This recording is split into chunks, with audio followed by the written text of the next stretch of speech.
Praise the Lord అందరికీ welcome to my channel జాయ్సీ బబిలిటీస్ తెలుగు.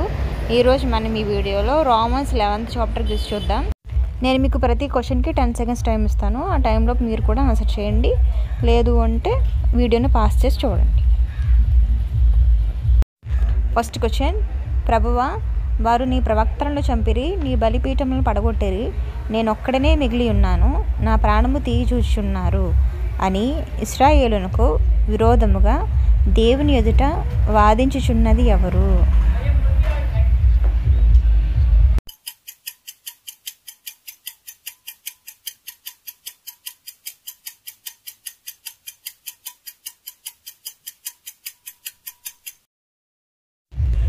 ఆన్సర్ ఏలియా.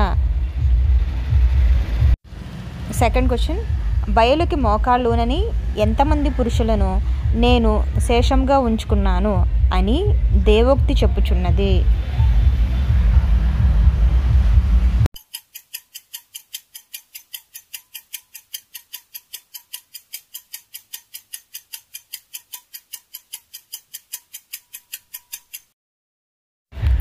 ఆన్సర్ 7,000 మంది పురుషులు.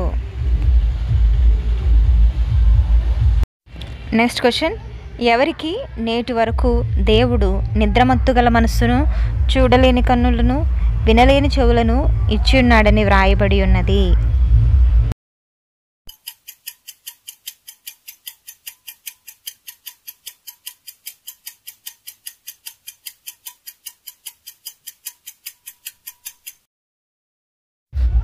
ఆన్సర్ ఇశ్రాయేలీయులకు.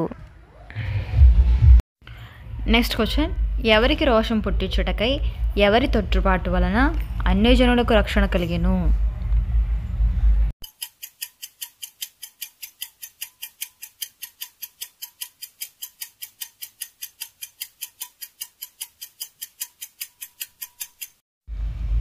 ఆన్సర్ ఇశ్రాయేలీయులకు. నెక్స్ట్ క్వశ్చన్, ఎవరు మరలా అంటుకొట్టుటకు శక్తి కలవారు?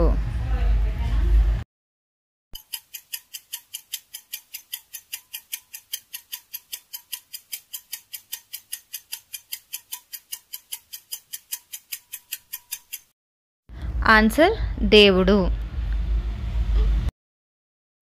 నెక్స్ట్ క్వశ్చన్, ఎవరి ప్రవేశము సంపూర్ణమగు వరకు ఇశ్రాయేలీయులకు కఠిన మనస్సు కొంతమట్టు కలిగెను?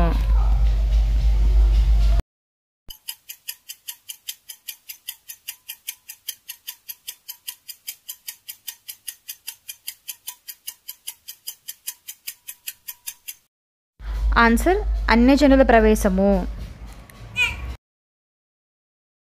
నెక్స్ట్ క్వశ్చన్, సువార్త విషయంలో శత్రువులుగాను, ఏర్పాటు విషయంలో పితరులను బట్టి ప్రియులుగాను ఉన్నది ఎవరు?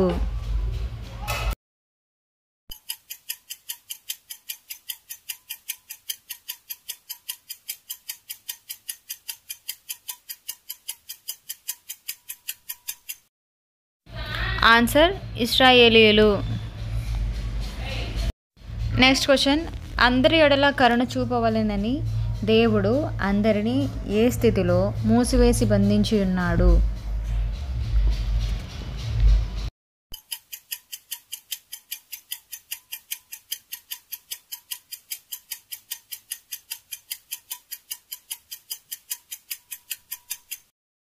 ఆన్సర్ అవిధేయతా స్థితిలో. మీకు ఈ వీడియో నచ్చినట్లయితే లైక్ చేసి షేర్ చేయండి. అలాగే కొత్తగా చూస్తున్న వాళ్ళు ఈ ఛానల్ని సబ్స్క్రైబ్ చేసుకోండి. మీకు నెక్స్ట్ ఏ చాప్టర్ నుంచి మీకు క్విజ్ కావాలో నాకు కామెంట్ చేస్తే నేను ఆ చాప్టర్ నుంచి మీకు క్విజెస్ అనేవి ఈ ఛానల్లో అప్లోడ్ చేస్తాను. Praise the lord all of you.